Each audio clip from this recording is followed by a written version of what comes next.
Here's the shocking part. 9 of the most popular AI tools available right now can be weaponized to build massive botnets. We are talking ChatGPT, Claude, Gemini, tools that millions of people use every single day. Security researchers at Ars Technica just proved it's possible, and that's genuinely terrifying because it means the barrier to entry for cybercriminals just collapsed. A botnet is essentially a zombie army of stolen computers. Think of it like hijacking thousands of cars and making them run errands for you without the owners knowing. In the old days, building a botnet required serious coding skills and underground connections. Today, a semi-competent attacker can chat with an AI tool and get step-by-step instructions on how to do it. The AI tools aren't designed for this. They have safety guardrails, but researchers found ways around them. And that's where the real problem starts. The scariest part isn't that botnets are new. They've been around for 20 years. It's that the skill floor just dropped to near zero. You don't need to be a hacker anymore. You need an internet connection and the ability to ask the right questions. This research shows that publicly available AI tools, if used creatively by someone with bad intentions, can unlock attack techniques that used to require years of study. First, let's talk about botnets. If you've never heard the term, here's the mental model. Imagine someone takes over control of your computer without you knowing. Now imagine that happening to 10,000 computers all over the world simultaneously. That's a botnet. The attacker, the botmaster, can make all those machines do the same thing at once. Steal data, send spam emails, perform coordinated cyber attacks, or mine cryptocurrency. Why would hackers want this? Money mostly. A botnet is like owning a distributed factory. You can rent out the computing power to other criminals, or use it to spam people, or send fake traffic to a website to take it offline. One researcher found a botnet with over 3 million infected devices. That's 3 million people whose computers were essentially enslaved without them realizing it. Historically, botnets have been built by specialized hacking groups. They'd write malware code, distribute it through phishing emails or software vulnerabilities, and slowly build up their army of infected machines. It's labor-intensive. It requires testing. It requires technical chops. But what if you could skip all that technical skill and just ask an AI tool to do the heavy lifting? That's the change. The researchers tested this and discovered that multiple major AI platforms can be convinced to provide the building blocks for botnet construction. Not because the AI tools are dumb, but because the questions can be framed in ways that bypass the safety filters. Here's how it actually works. The research reveals that AI tools can be prompted in ways that make them cough up code snippets, strategies, and technical guidance that, when combined, form the blueprint for a botnet. Let's walk through a simplified version. First, an attacker would ask the AI to explain how remote code execution works. That's a technique where you trick a computer into running code you specify from a distance. The AI explains it. Then the attacker asks a follow-up question about how to obfuscate code, meaning hide it so it's hard to detect. The AI provides patterns. Then another question about command and control servers, the infrastructure needed to coordinate the botnet. Step by step, like assembling an IKEA bookshelf with malicious intent, you get all the pieces. The AI tools aren't failing here because the prompts are obvious. They are failing because attackers are getting creative with context. One technique is called jailbreaking, framing the question as a theoretical exercise or research discussion. I'm studying cybersecurity for my degree, or let's role-play a scenario where I'm a red team tester. Suddenly, the safety filters ease up, and the AI starts explaining things it otherwise wouldn't. The researchers tested this against 9 major platforms and found at least one viable pathway in each one. Not all of them are equally exploitable, but all of them leaked something useful. What's shocking is the speed. What took a specialist 3 months to construct 15 years ago can now be assembled in an afternoon with the right AI prompts. Let's be specific about which tools were vulnerable.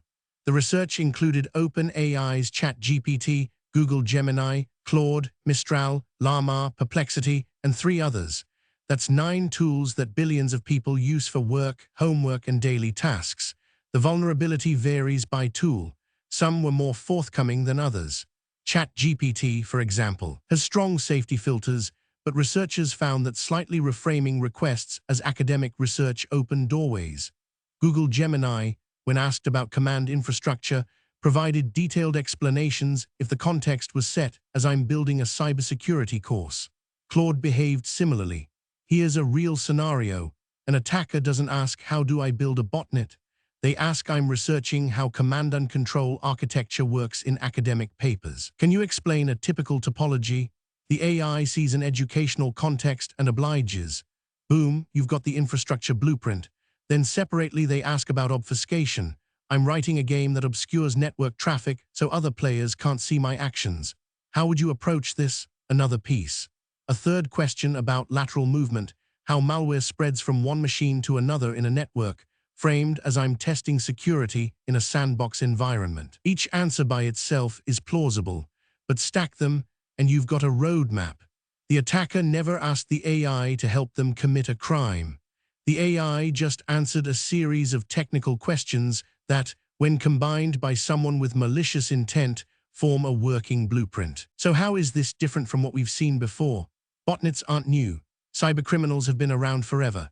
Why is this particular discovery causing experts to sound so worried? The difference comes down to economics and time. Historically, building a botnet required you to either steal or develop malware code yourself.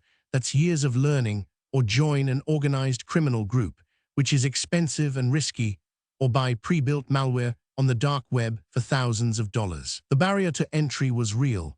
It filtered out casual attackers and kept the criminal ecosystem relatively consolidated. You had known bad groups that intelligence agencies could track.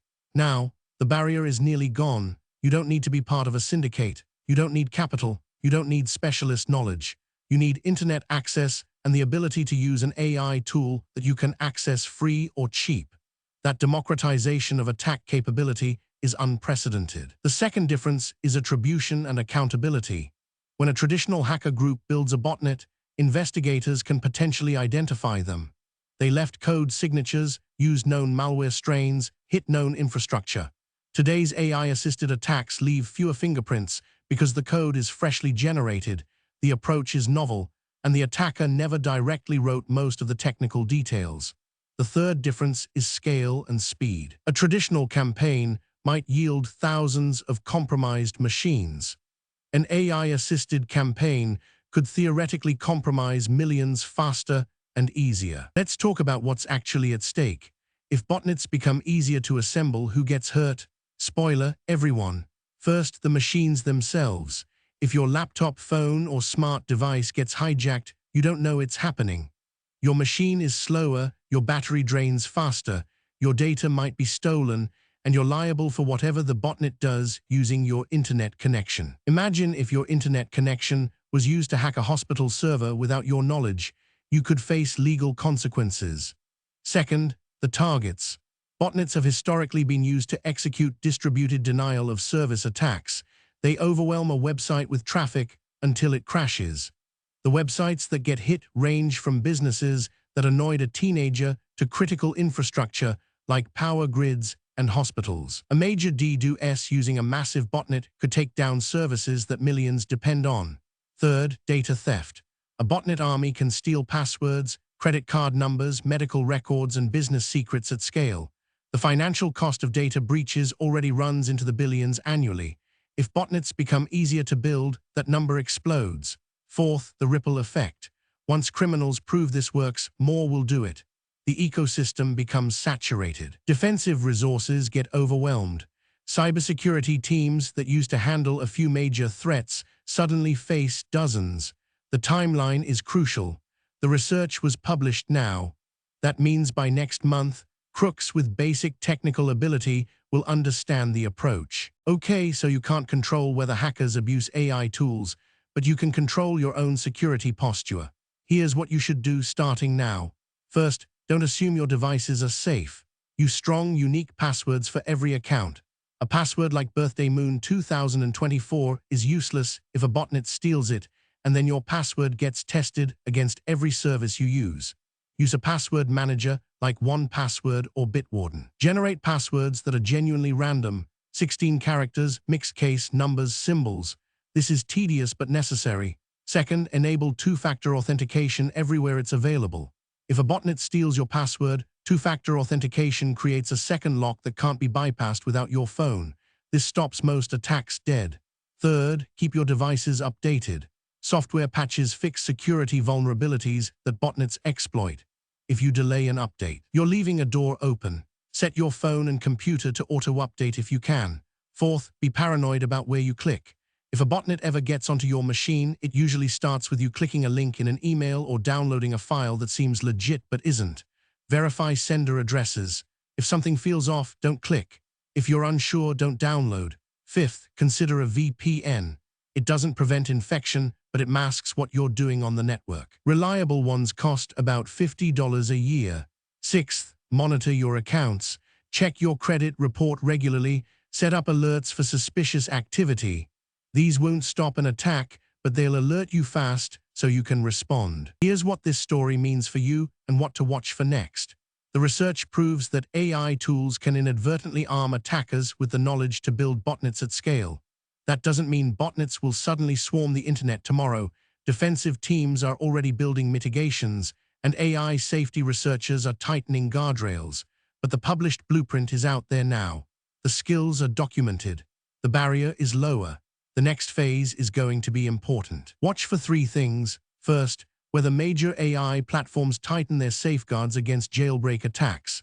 Second, whether law enforcement starts prosecuting AI-assisted botnet campaigns aggressively. That's the deterrent that actually works. Third, whether new defensive tools emerge that can detect botnets faster and shut them down. For you personally, the message is simple. Assume your devices are a target. Treat passwords like physical security. Update software automatically. Click nothing suspicious. Verify accounts regularly. These aren't new rules, but they've never mattered more than right now. The gap between this attack is theoretical, and this attack is happening at scale is closing. Researchers who published this did the right thing by documenting how severe the vulnerability is that forces the industry to harden defenses. But the dark side is that every cybercriminal with a brain now knows what's possible. Start protecting yourself today. The rest is up to the security industry to defend the infrastructure that keeps the internet functional for everyone.